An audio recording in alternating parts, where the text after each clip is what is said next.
Hello, I'm Paul Bartlett. I'm a professor of chemistry at Berkeley. I started a long time ago, but on enough time to meet Judith when she arrived on campus in 1978. At that time, actually, we started interacting with joint group meetings with another colleague of ours. So I'm very happy to be able to introduce her today and to ask her some questions as a lead-in for this interview. I'm Judith Klinman. I began in the Department of Chemistry in 1978, as Paul just said. And Paul was one of my initial and ultimately close colleagues in the Department of Chemistry. And I'll be talking about that as we go through the various questions. I moved to the Department of Molecular and Cell Biology half-time in 1993, so I'm actually representing both departments, but I have to confess that my primary department throughout my time at Berkeley has been chemistry. Also, I want to thank the organizers of this interview for the invitation, and I'm really pleased that you agreed to do it, Paul. Thank you, and I appreciate the wonderful questions that you've compiled. So thank you. I'm very much looking forward to it. Yeah. Now, Judith, I recently attended one of the celebrations hosted by your former coworkers celebrating your 80th birthday. I won't see how many years late that was, but it was quite a tribute to your accomplishments as a scientist and mentor. And what I would love to hear about is how your career developed to gain some insights into the source of your amazing motivation. So let's start with your family details. Tell us about the family, the educational environment that you grew up in. Okay. I grew up in Philadelphia. We call it Philly. I was raised by my mother and my stepfather. My natural father decided that there were greener pastures elsewhere and left when I was 2, and that was quite a shock to me. Probably a very defining moment in my life, which I'll get to a little bit later. My mother did not go to college, but she was a voracious reader, and reading was a big part of my growing up. My stepfather went to Drexel University for his first 2 years. He wanted to be an engineer, and it was great because she was quite artistic. He was more mathematical, so they were a good match, at least on that level. But that was the height of the Depression, and 1929, 1930, and he just didn't have the money to continue his education. So he had to drop out, and he became a salesman. And that's what he did to support the family. I think he was disappointed, but he was good-natured about it. I grew up in the 1950s, and anyone who has seen the movies knows what growing up in the 1950s was like. It was a time of so-called normalcy. We lived in a row house in Philadelphia, a lot of row house communities, and we had a summer house. We went to the Jersey Shore, and we had a very good time. So I think when I look back, it was a happy childhood to the extent that we could rise above earlier traumas. And there was lots of music at home and books, but never the association of me with an academic career or a scientific career. I was expected to grow up to be a nice Jewish girl and find a wonderful husband and have a good life. So the emphasis was on having a good life. And it was post-World War II in the US, and our family was very much a part of that movement. So I think, and I have a stepsister also who means a lot to me. We're not genetically related, but are very, very close. And she is still alive. Yeah. So what do you think it was that set you on your path into university, for example? Well, my mother struggled when my dad left. She struggled so much. And I was very perceptive. And I remember saying to myself at a young age, not I. I'm going to learn to be independent, learn how to take care of myself. I didn't really know what that would look like. But the fact that she was a single mom at a time when that was very unusual left me determined to not have to struggle the way she had. So actually, what I really wanted to be was a ballerina. You know, my parents sent me to a pretty high-level ballet school in Center City. I used to go down there on my own, and I was good, but I wasn't great.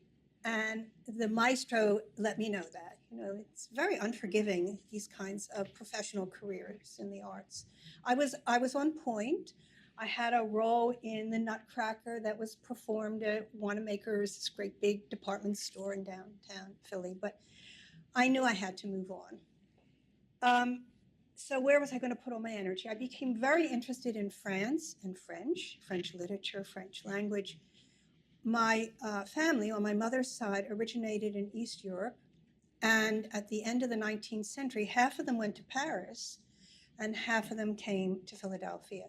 And so the families remained in contact, not close contact. So I thought, okay, France, French, that was also a very kind of a romantic fantasy, as was ballet. So that was my up to high school trajectory. And then I went to this large public high school and was tracked with a small group of academically interested / talented kids. And finally, I had a pair of teachers in physics and chemistry who lit me up. I mean, I was really, for the first time, things were clicking. And so I would say junior year in high school, I said science and never let go. And so I think I wouldn't have predicted that, and it was kind of magic, and it just shows the importance of good teachers, really. So, yeah. So that really was the springboard from high school into university with a Right. science major from the get-go? Yes.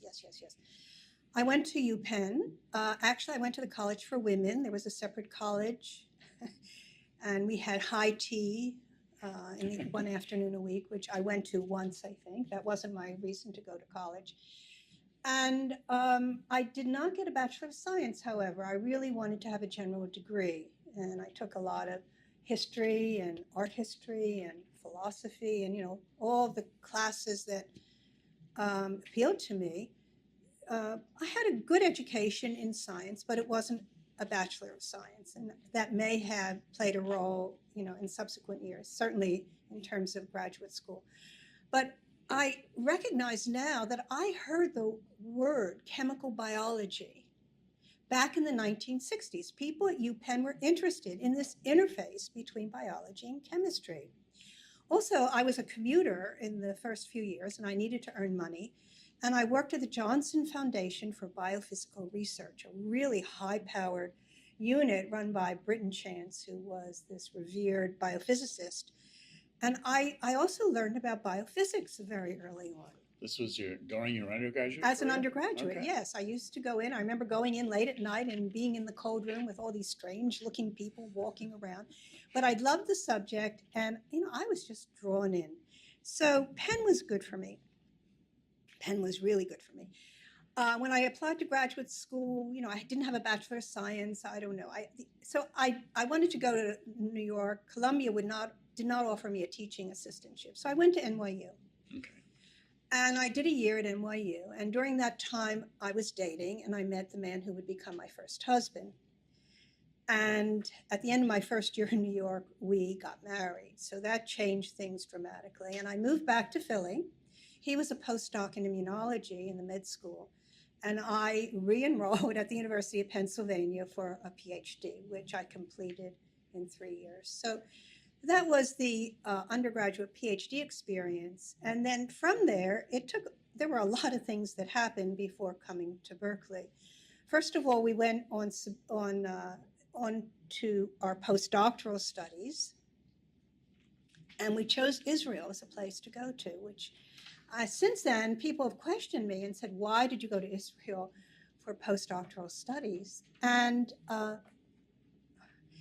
my response was, one, there was a research institute that had been established by Weitzman, the Weitzman Institute. Chaim Weitzman was a chemist in Manchester, England, and he was also one of the founders of the State of Israel. And so Israel very early on valued basic research.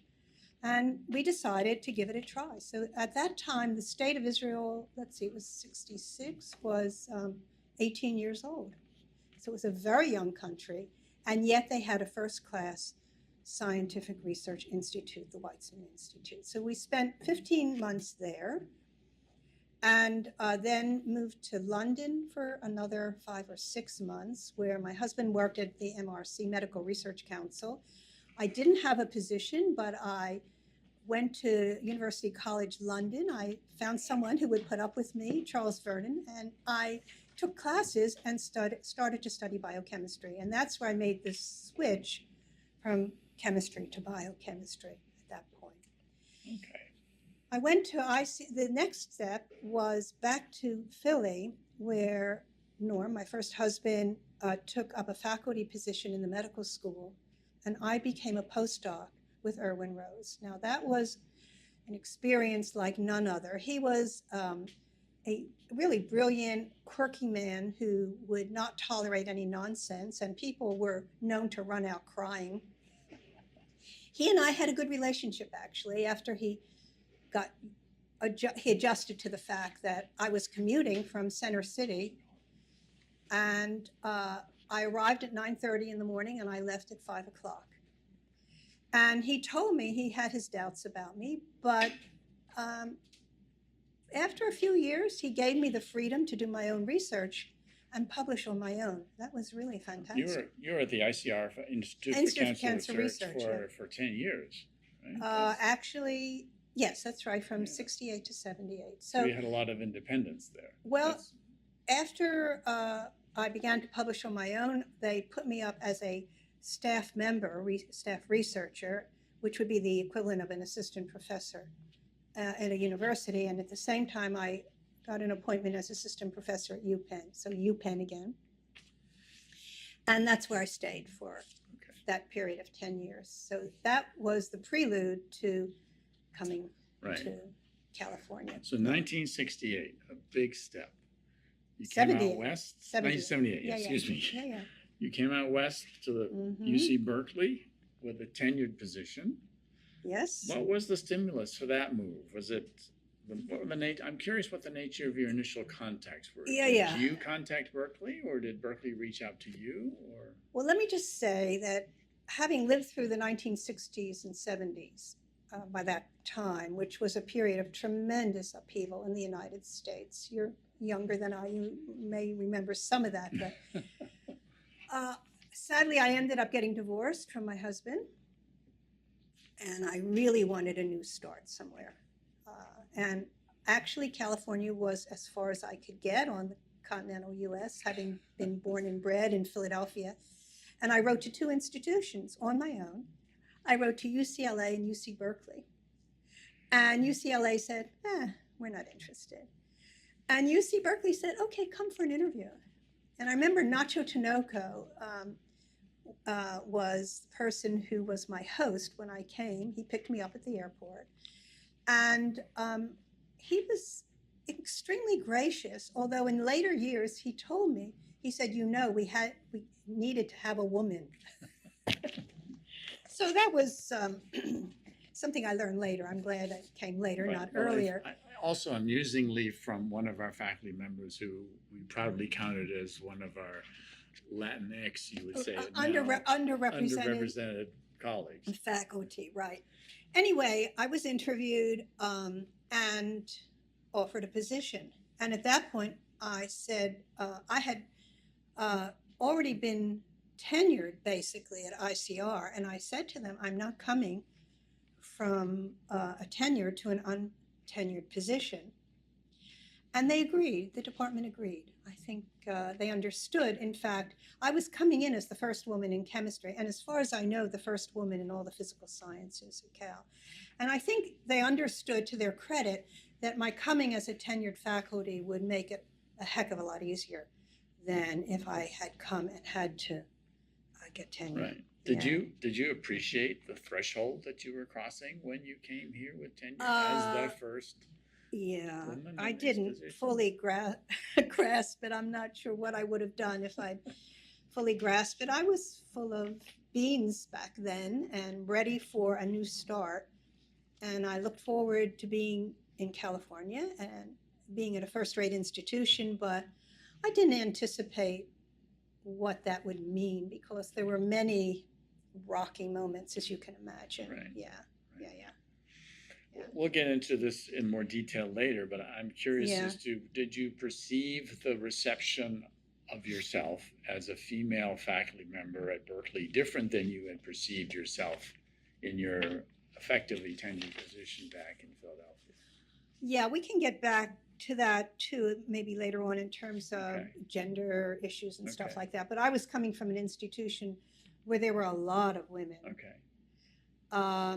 A lot of them were postdocs at that time, but ICR was committed to fair play, if you will. We had to gather ourselves together. We advocated for equal pay, and we got it. We ended up starting a child care center. Those of us who were in that cohort, you know, B. Mintz was there. She just died recently at 100. She was kind of the senior woman we all looked up to. She did the first gene transfer study and made hybrid mice by manually transferring genetic material from one mouse to another. Just extraordinary. Shirley Tillman was there as a postdoc. She went on to be president of Princeton University. We all hung out together. Helen Berman was there. She's the one who started the protein data bank. I don't know, it was a really hardcore group of ambitious women. Coming to Cal was like, where's the ladies' room, you know? So, And yeah. now you ask, where's the ladies' room? And I still ask, where's the ladies' room, right? But now, of course, I'm in Stanley Right. Hall. It's right around the corner, which Right. is Well, they'll all very be nice, gender yeah. non-specific Yeah. soon. um, So, yeah. since the time you arrived at Berkeley, the sciences, both biological and Mhm. physical, have undergone a dramatic change. Right.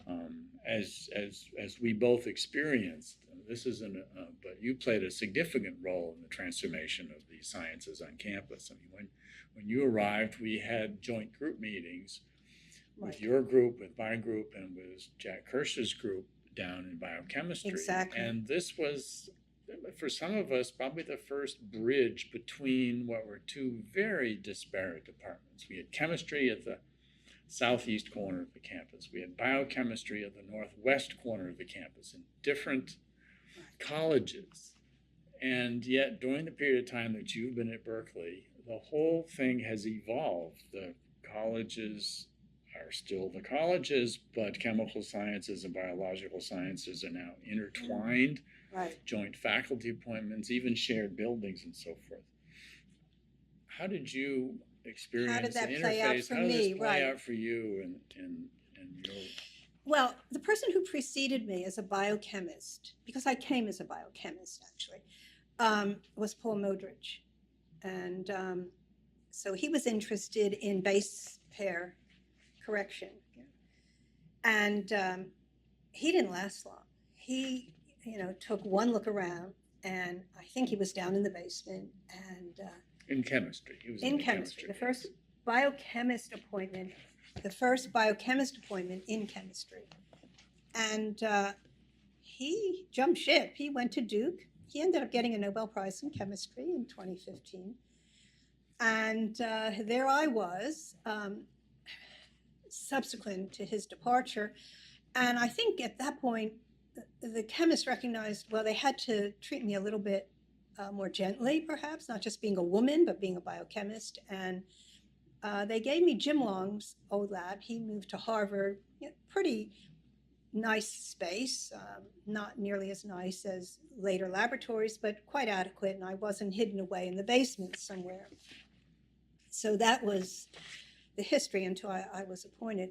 Now, beginning in the late 1970s, early 1980s, Koshland began this transition. His goal was to integrate all the subgroups in molecular biology or biochemistry into one department. He used to look at the chemistry department. I think he was quite envious of the College of Chemistry and the fact that it had consolidated so many subdisciplines and really was a powerhouse on campus. And he ended up creating this mega department which is currently the Department of Molecular and Cell Biology.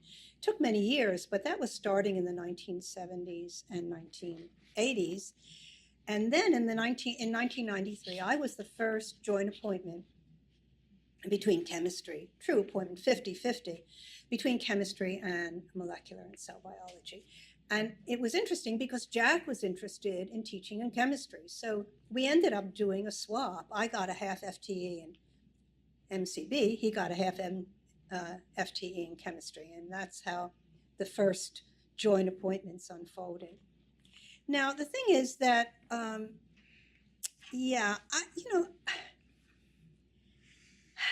think I was welcomed in MCB, but I do want to talk about that a little bit later in terms of my research directions, because being in two departments, you might have thought I would become more biological, but that wasn't necessarily the case. I want to say one of the biggest things about this joint appointment scenario was the sharing of graduate students. Mm-hmm. And so once the joint appointments began, people in different disciplines, people in chemistry began taking graduate students who had entered into one of the subgroups within this large MCB department and vice versa. And it was this exchange of graduate students, I think, that was a major promoter of interdisciplinary research on campus. Right. And the actual program in chemical biology. Yes, well, that's established when I become chair. So that program in Chem Bio comes later after I'm chair. But it emerged from this. From this, practice, yes, for sure.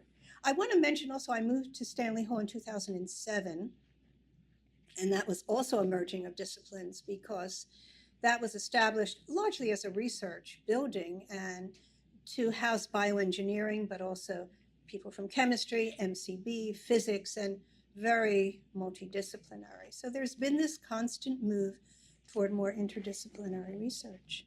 Yeah. Do you think this movement changed the direction of your scientific interests? You say you still consider yourself a chemist. A chemist, I do.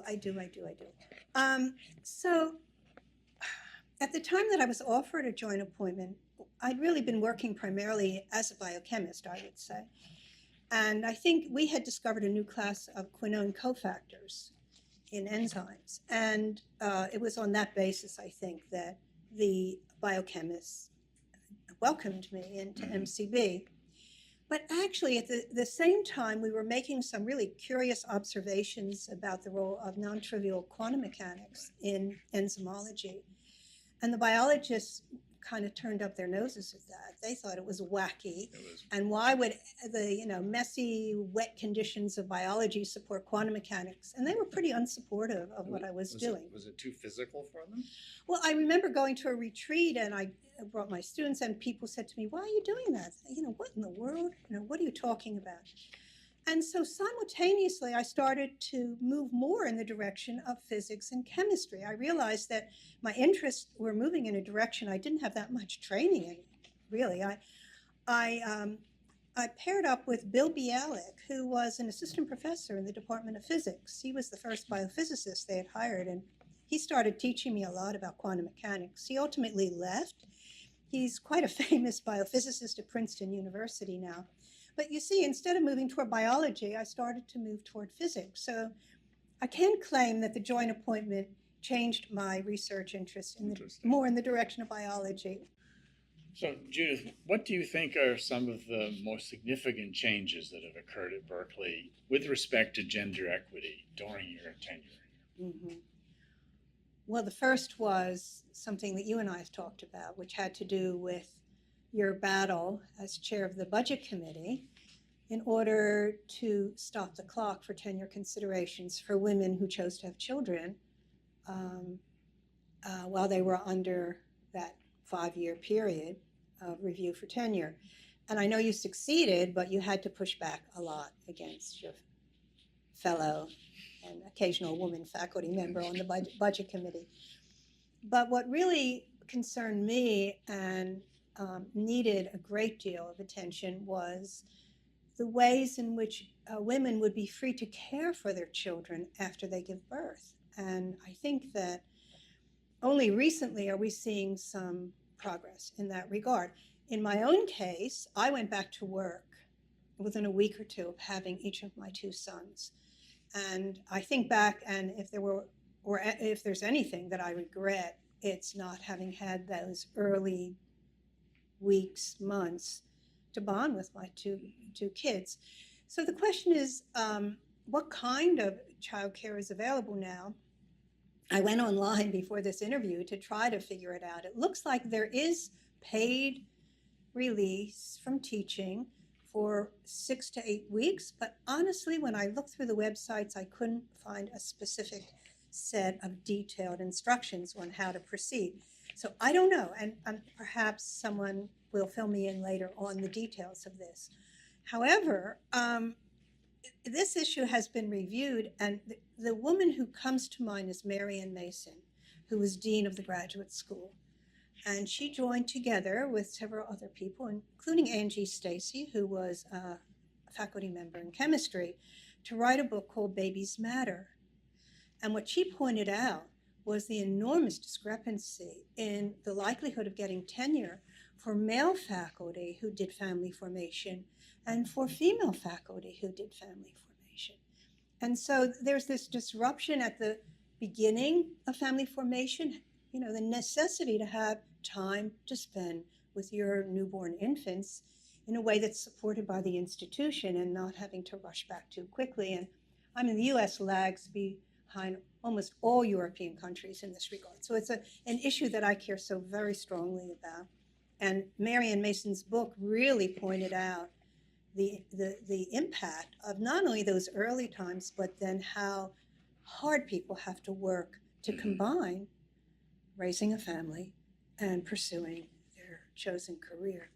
Yeah. So I think going forward, hopefully this policy will extend from faculty members to postdocs to graduate students, but it really needs to be across the board. So, yeah. Speaking of books relevant to women's experiences at Berkeley, another one which I know you're familiar with is a book called The Group, subject of a book by Ellen Yes. Daniel. Do you want to tell us about the context for that and the relevance to Berkeley? Yeah. And your career? Yeah. I've been a member of a women's group for 43 years. The group preceded me. The book that was written by Ellen Daniel is called Every Other Thursday. That's because we have met until COVID every other Thursday. And that means twice a month for 43 years, either remotely or in person. There were 7 members. I was the 7th when I joined, and then Carol Gross, who was married to Hatch Eccles, who was in the Department of Molecular and Cell Biology before he died, joined. And we've been 8 for, I would say, 35 or 30 of those 43 years. The women come from different departments on campus. I don't have to go through all the names, but the book has been widely distributed throughout the world. There are many people who still come up to me from foreign countries, women in particular, but men also, who have used the book as a guideline, strategies for success in science. How do you do it? And banding together, sharing stories, helping each other get tenure, getting funded, nuts and bolts. How do you write a paper? We were also young and naive, and we helped each other a great deal. So in a way, that replaced that strong female cohort that I had at the Institute for Cancer Research. And I had it starting 2 years after I arrived in Berkeley. So it's been very significant for me, and I'm very grateful. One of the founding members died in July. She's the first to go. And she was actually my best friend. So, it's all very raw at the moment, but we continue onward, and we have no inclination to disband, even though everyone is fundamentally retired. Yeah. So everyone in the group, do you see younger faculty interested in it, or we see Well, yes, certainly at other institutions. I know Stanford just had an article that somehow made its way to my desktop about a group of women who had banded together in different departments, not all in science in that case, to create a group similar to what we had done. But I mean, around the world, I was just at a retreat in Asilomar where a woman from India came up and told me about her experience with the book and that she had formed. But your Berkeley group is not a renewing group. What? Excuse me, say that? The group at Berkeley is not renewing with new faculty joining. No. We have closed the door, so to speak. We've got enough to deal with among the seven of us at the moment. Let me just say that of the initial 8, half of the women, 4 of the women were elected to the National Academy of Science. So I think we did our job in helping each other And move along. Yeah. and also conveying your experiences about what is successful and what is effective. That's Yes. very important. Right, and that it's actually collected in a published book by Yale Right. Press, actually. Joan Stites at Yale was very supportive of Ellen's work, and she's written perhaps at least a recommendation, maybe part of the preface, but she promoted Yale University Press as a venue for publishing the book. Yeah. So beyond your informal contributions to the university and its faculty, Yeah. you also had a formal role in administration Yes. as the department chair, again, as the first woman to do so in the College of Chemistry. Yeah. Now, I used to joke with my colleagues. Mhm. I guess it was a joke. It was tongue in cheek. I used to say that I really wasn't qualified to be department chair because I'd never raised children or managed a daycare center. So, Judith, what was your experience? First female chair of physical sciences department at Berkeley. Glutton for punishment. No, I had just been president of the ASBMB, American Society for Biochemistry and Molecular Biology, and I felt piece of cake. Of course, there were all these administrators there to help me. And so, Paul, you preceded me as chair, and you seemed to handle it with such ease and charisma, and I thought, oh, I can do that. So, but I did agree to be chair for 3 years, not for 4 or 5. And the department accepted that. And I did restrict my chair activities to the afternoon, so I kept my lab going in the morning. I was really firm about that. I don't think it was similar to when I first arrived. In a way, I don't think people knew what to do with me again, as the first woman and then the first woman chair.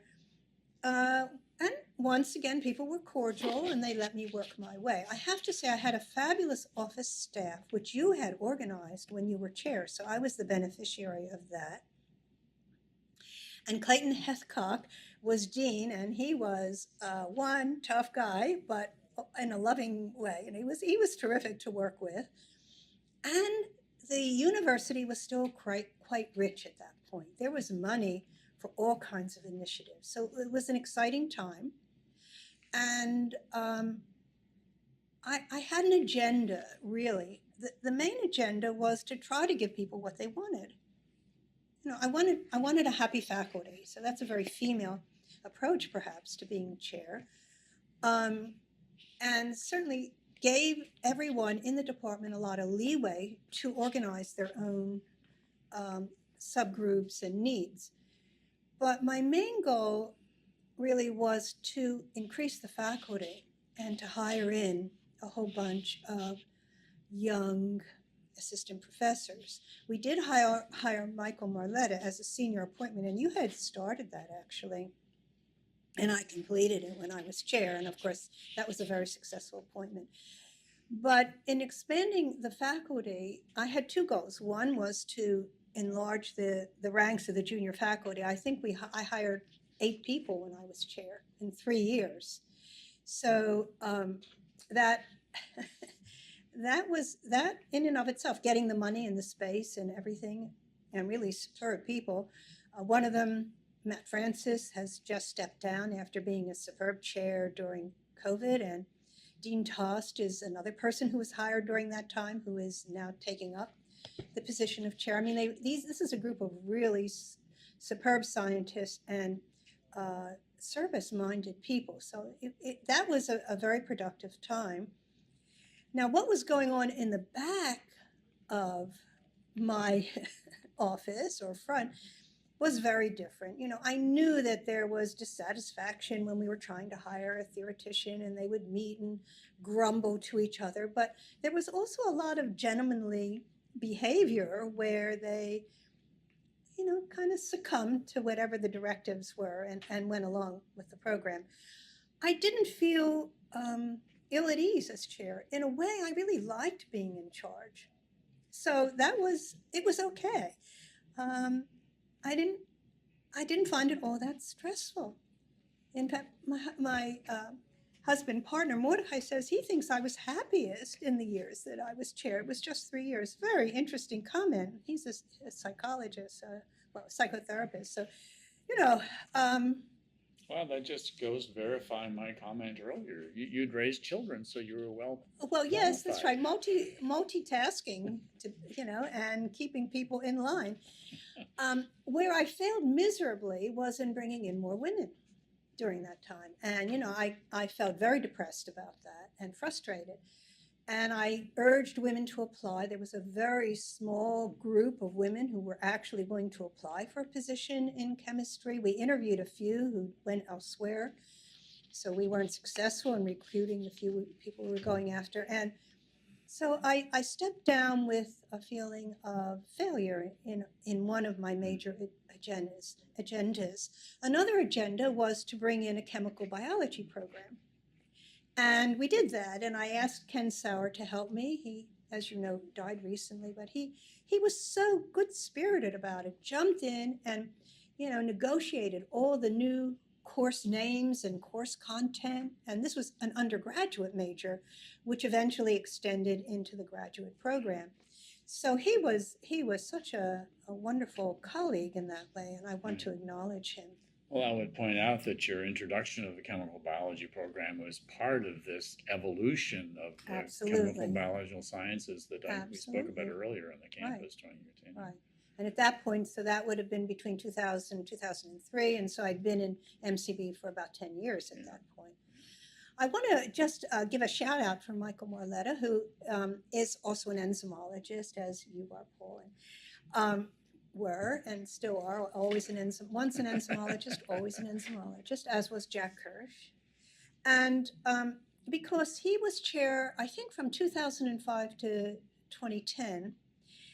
And he really, you know, his family is from Sicily, he loves telling people that. And he took a tougher stance on this. And actually what he did was he packed, like packing the court, he packed the committees with people who would be amenable to giving women a serious view. And it was when he was chair that the number of women started to increase more noticeably.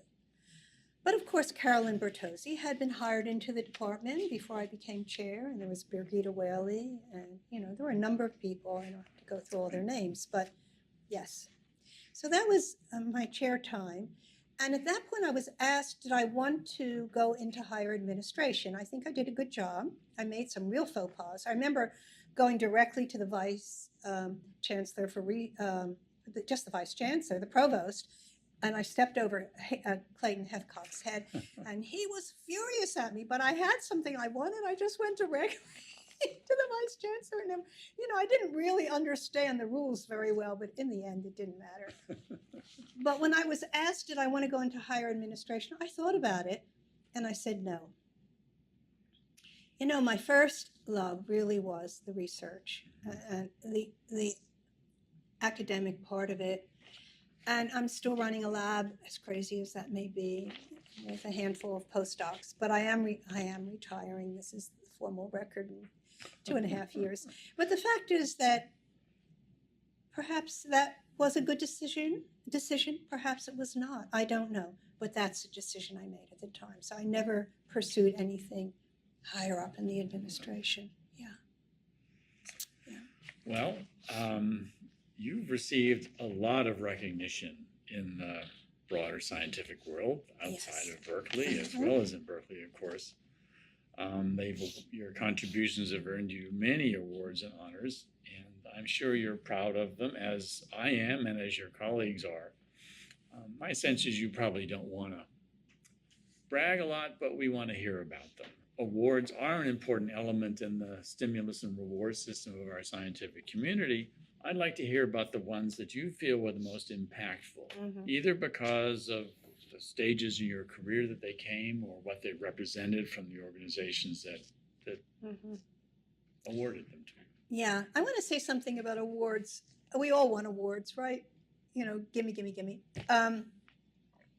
But the focus on awards, which can get out of hand and often does at a high-level university like Berkeley, is quite corrosive.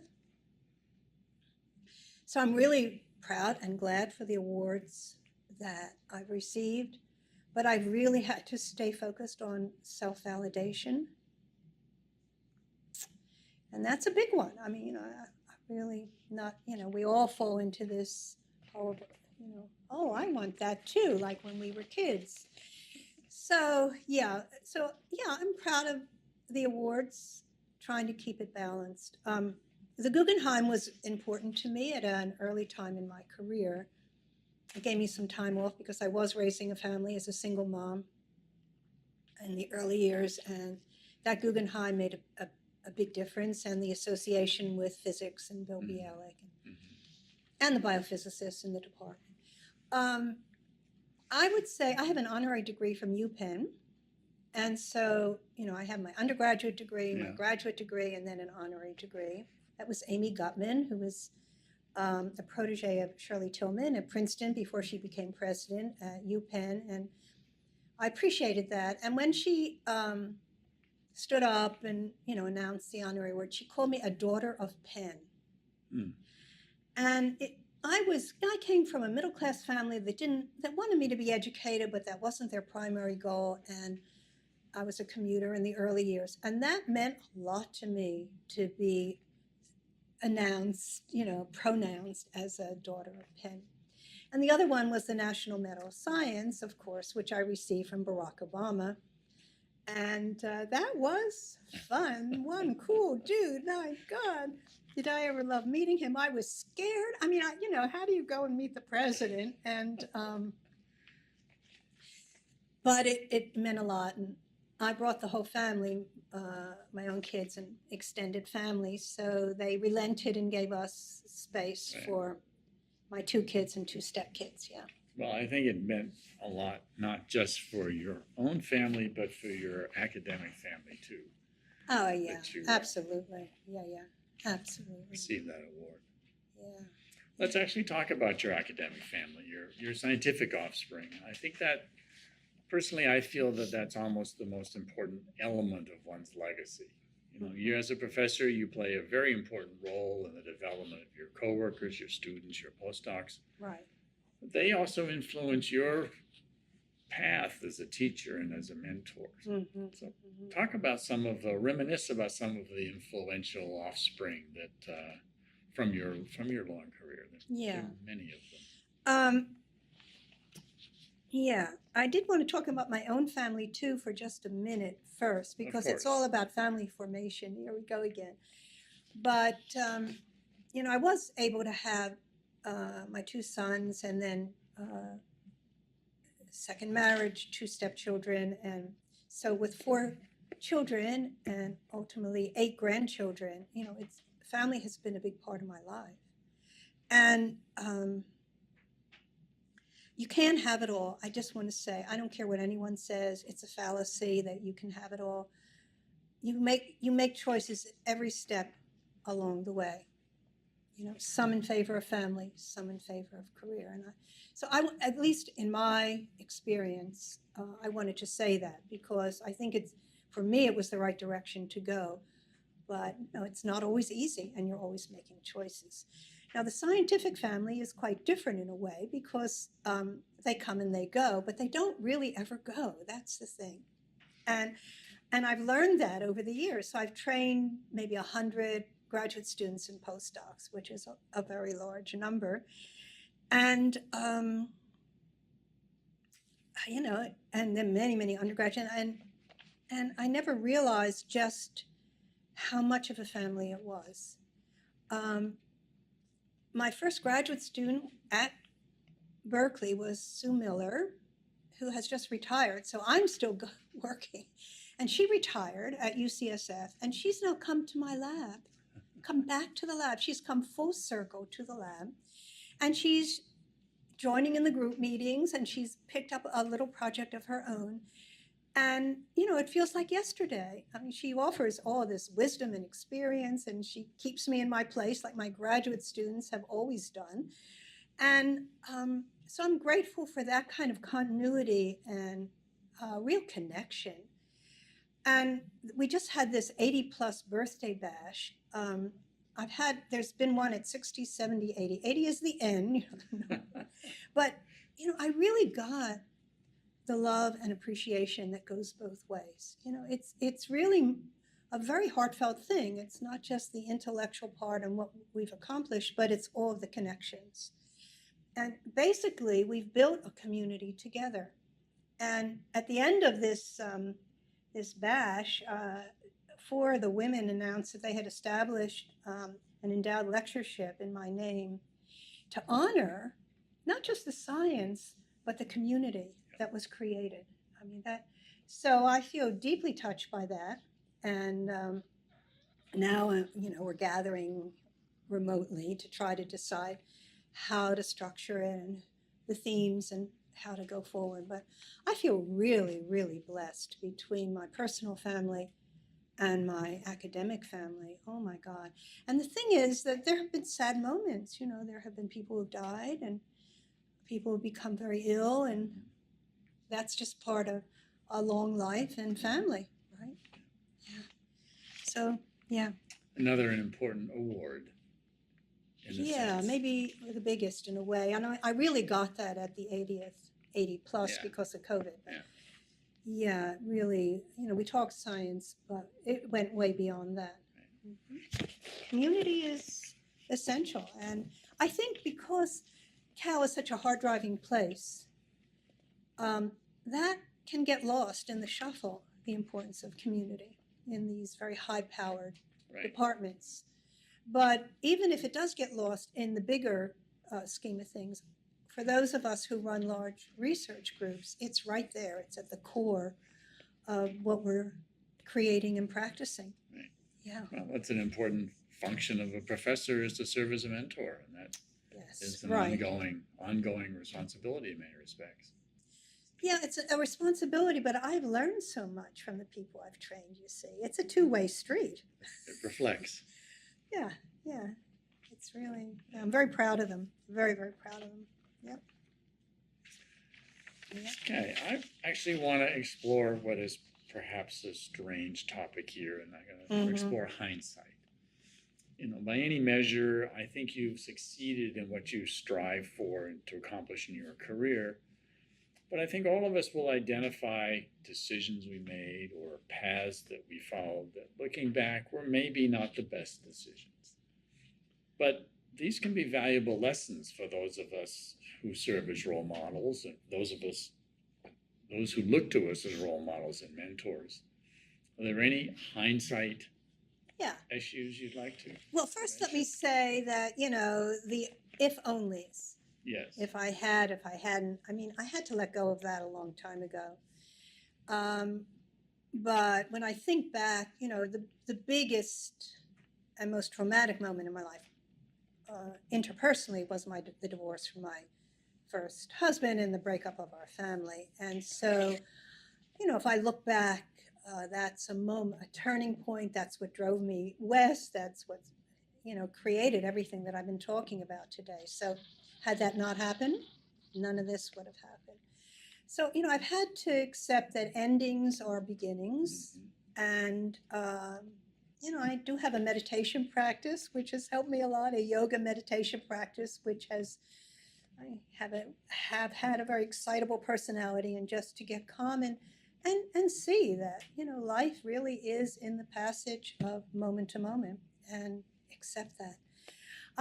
I also, having just come from another 80 plus birthday party for one of the women in the women's group, was aware of how much time she spent personally with the families of all the people in her group, and all of the inquiry she made into their well-being. And I tended to work with people more on a professional level, and then, not with everyone, but with some of the people, go more deeply into personal issues. But I think back on all these people who I didn't take the time to ask questions about their personal lives. And so that would be a regret. And then the regret of not having had more time with my kids when they were younger, when they were that first year, when they were just born. But maybe that was just who I was, ready to get up and go again. But really, I think regrets, just understanding more that, Yeah. We've got the heights, we've got the valleys, and living from that perspective. What have I left out? What have Would you like you to left talk out? about? I want to say a few things. That interested me, that question. So I'm going to say a few things. I'm going to look at my notes, everyone. I made some notes on it because it's something that, I'm losing the wire here. It's something that is a little offbeat, but I want to say it anyway. I want to talk about feeling like an outsider. And it started with my father leaving when I was 2, and then all the adjustments and changes that happened. And I think that's been a very important factor in my life. And as a woman, for example, the first woman outsider, first woman chair, outsider, being able to be an outsider and not having to belong, be part of the inner sanctum all the time. And it's also changed how I've done science, because I've been able to look at things differently. We've made observations that forced us to look at things differently. And, I had to recognize that this was really annoying, pissing off, a number of people in different disciplines, and just needing to go with the flow, but as an outsider, and having to push back. I don't know about the word fight, but certainly just being able to push back in support of what I believe to be true. And what happened was, in the process, I became estranged from my own scientific community. The enzymologists were thinking in traditional ways, which were at variance with the data that we were collecting. And I had to become an outsider to my own family of scientific colleagues. And that was very, very difficult. And I would have preferred to stay within the safety of that, in a way, a clique, but I couldn't. I had to move outside of that. And my teachers also, and to differ in opinion in terms of what I thought was going on. So it all goes back to the being able to tolerate being an outsider. And I wanted to mention that. And then I want to talk about being a stubborn. I am a stubborn human being, and I think that may, you hope you're discerning when you're stubborn. I'm not sure I've always been optimally discerning, but I have been stubborn, and that has made a big difference. And then I wanted to mention my mentors, because mentors matter. And it was my PhD mentor at Thornton, even Britton Chance, head of the Johnson Foundation, and his colleagues, who at the time terrified me, they were mentors, and I could talk at length about that. Mildred Cohn, a woman at UPenn, very famous biochemist. I've just completed her memoir for the National Academy of Sciences, a very important mentor. And then Ernie Rose, he was one tough guy. He went on to win the Nobel Prize in 2005 for understanding the role of ubiquitin in intracellular protein breakdown. And you know, all these people who have been a part of my life. And, you know, I often say, oh, you know, I didn't have that many mentors. That's not true. I had some very significant and strong and people with integrity also, a lot of scientific integrity. So. Judith, it has been a pleasure talking to you. I've been honored to be the person who is interviewing here, but I have one last question. Mm-hmm. What are you going to do now? Well, first I have to live up to my promise to close my lab, write up all of those final papers, let go. So we have a country house in Western Sonoma, which I've been spending a lot of time at since COVID, full time pretty much. And I think about that question all the time. I want to read all those books I never had time to read, right? Good luck with that.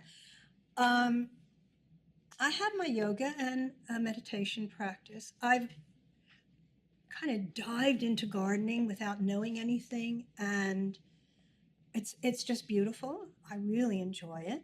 I have someone to help me. I don't do all the hard manual labor. Travel, I did so much of that as a faculty member and always took time when traveling around the world for business to see something that was outside of the work sphere. So I feel travel has been really kind of beaten out of my beaten out of my blood. Yeah. Although we'll still travel, but it's a lot of people say they retire and want to do a lot of traveling. I feel I'm kind of done with that. Getting older is challenging, and learning to live with loss.